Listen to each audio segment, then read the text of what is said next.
आजिर एही जमानारे आमे समस्ते निजर जन्मदिन को बेस धूमधाम रे पालन करिबा पई हजार हजार टंका खर्च करिथाउ। हेले ताहा केक हेउ अबा डीजे साउंड ता सह बाण एपरि करी हजार हजार टंका खर्च होइथाय।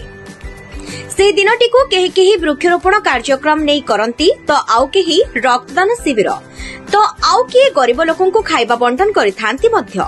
हेले आज आमे एमिति एको कुनी साई प्रसाद को कथा कहिबु जहांको बयस मात्र 12 वर्ष। गंजाम जिला दिगपहंडी ब्लॉक बाबुलीबंध ग्रामर समाजसेवी मनोज कुमार साहू को पुओ साई प्रसाद साहू से आज 12 वर्ष बयस पाद थापी आज जन्मदिन पालन करिबा पई बापा मनोज को कहिथिले। आ मनोज मध्य साई प्रसाद को कथा को रखी पाखरे थिबा मोला भणजा स्थित श्री श्री राधा मदन मोहन गोशाला निज बापा मां को सांगरे धरी निजर जन्मदिन रे 200 रु अधिक गाय को खाइबा बंटन करिथिले। ए सबु देखि स्थानीय बुद्धिजीवी माने समाज पई एक वार्ता होई पारे बोली आलोचना करिसंती एवं साई प्रसाद को सांगसाथी माने बेस प्रशंसा करितिबा देखिबा को मिलिछि। सेपटे साई प्रसाद बापा मनोज कुमार साहू बेस खुशी थिबा कहिसंती एवं समस्तंकु अनुरोध मध्य करिसंती आउ कहिसंती निजर जन्मदिन रे एभरी करिबा पई वार्ता दैछंती।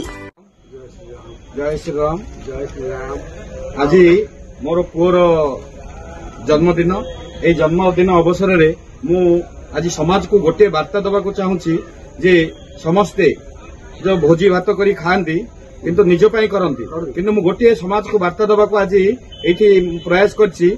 ए मो वीडियो ये मो फोटो नुह ए फोटो वीडियो माध्यम रे मु समस्त वार्ता दबा पाई ए जिंस मु करिछि जे मु ये करबा पाई करनी जेहेतु मो पुओर जन्मदिन रे आज गो माता माननकु आज किछि खाद्य देई आज खुशी होबा एई प्रकार प्रयास समस्ते जारी रखंतु। हमर गोशाला अछि मलाभंजा पाखरे हमर गोशाला श्री राधा मदन मोहन गोशाला ए राधा मदन मोहन गोशाला को आपण माने आसंतु ए गोमाता माननकु सेवा करंतु आपण आत्मा को तृप्ति लाभ करंतु। एहा मोर वार्ता समाज को।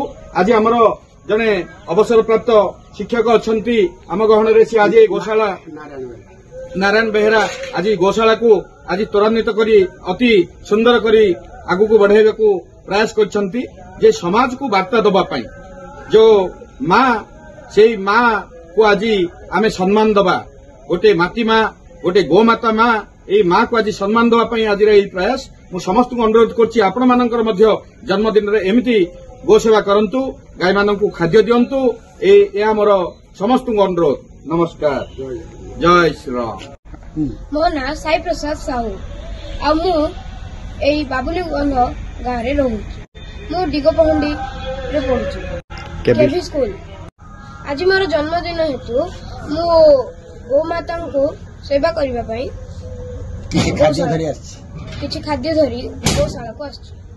अच्छा आपण एथरे बहुत खुशी अछंती? हां मु बहुत खुशी अछि। आपण समाज को कोन वार्ता जणाइबे?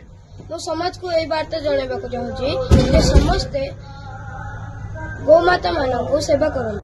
ब्यूरो रिपोर्ट ओम टीवी ओडिशा।